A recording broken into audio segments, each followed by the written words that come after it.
Lance is a renowned entertainment attorney, and now he's going to bat for today's musicians with a step-by-step guide on how to keep from getting crushed by the industry. Joining us to discuss his new book, Negotiating Ancillary Rights Deals, an artist's guide to negotiating 360 record deals, is Kendall Minter Esquire. Welcome to Arise, sir. It was my pleasure. Thank you. I'm glad to be here. So Definitely. for those of us who don't know what a 360 deal is, please break it on down for us. Sure.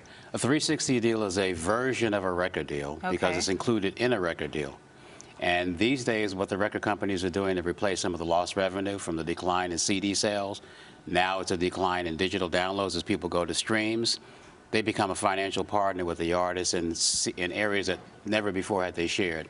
Touring, merchandising, publishing, endorsements, book deals, film deals, television appearances, everything across the board. That's why it's 360. Wow. So it's an obvious question, but why is it so important for musicians to understand the nuances of this deal? Because it's about their future, their financial security, their family's well-being, and if they don't understand it, negotiate it, they're going to wind up overpaying because they're going to have to do it if they're a new artist. There's no choice. It's going to be part of the deal, take or to leave it. So there's a risk in overpaying and being broke on the back end, huh? Absolutely, if you want to have a future and you want to be able to pay the bills. So if a young artist can't afford to hire someone like you, how can they ensure that they're not totally taken advantage of? Do your homework. Study not just this book, but study the internet, get information on the 360 deals.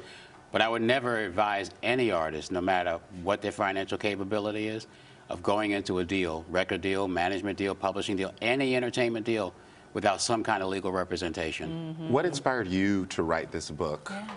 I like to share. I teach at Georgia State. I've taught in law school before, Benjamin Cardoza.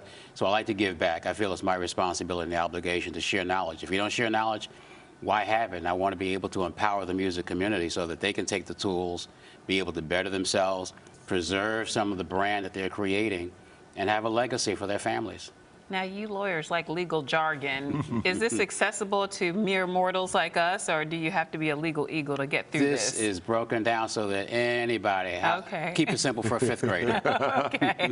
Now, don't sign that deal. It's awful. Don't sign that deal, negotiate it, don't walk away. But make sure that you're getting the best deal with the leverage that you have, which is important. To what degree does all that negotiating perhaps stifle creativity? Because that's what happens is artists that thinks that show business is all show, but it's business. Well, that's the important thing. It's those two words, show and business. And a lot of people go to the creative side, they go to the emotional side, which is that side of the brain that talks about the show. They don't take care of the business, and that's where the attorneys and the managers and all the folks behind the scenes that you don't see about, hear about, are responsible for making sure that the business is taken care of. So good people that you can trust. You have to have a team. Yeah. Nothing's done without a team. You guys do this with a team. You couldn't do it by yourself. I do what I do with a team. Who said we couldn't do it? No, we could. No, you could. But, no, we couldn't. But there may not be a camera on. But it's all about teamwork, networking, and empowerment through knowledge. Now, how has the live streaming business impacted 360 deals? It significantly changed it. It significantly changed the music industry. People are going to Pandora, Tidal, Spotify, iHeartRadio, XM Sirius Satellite now. Instead of dropping, you know, $10 on a CD or $1 and a quarter, $10 on a DVD or anything that's downloaded right now. So CD sales are down, digital sales are going down.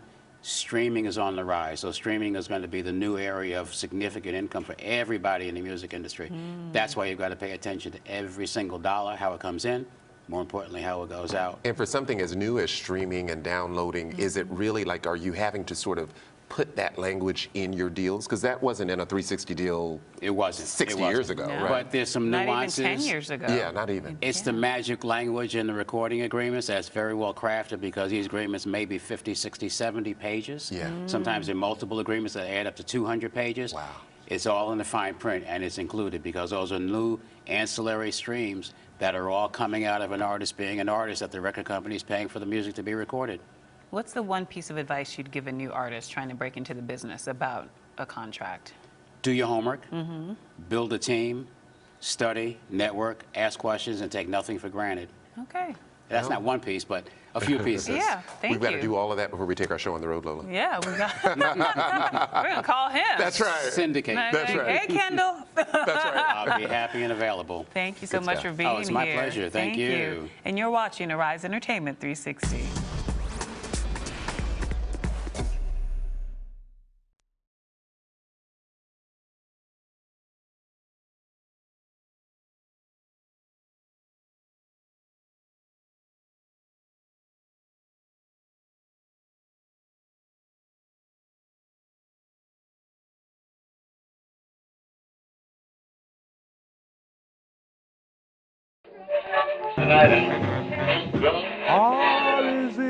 Sing it pretty for the jockey man.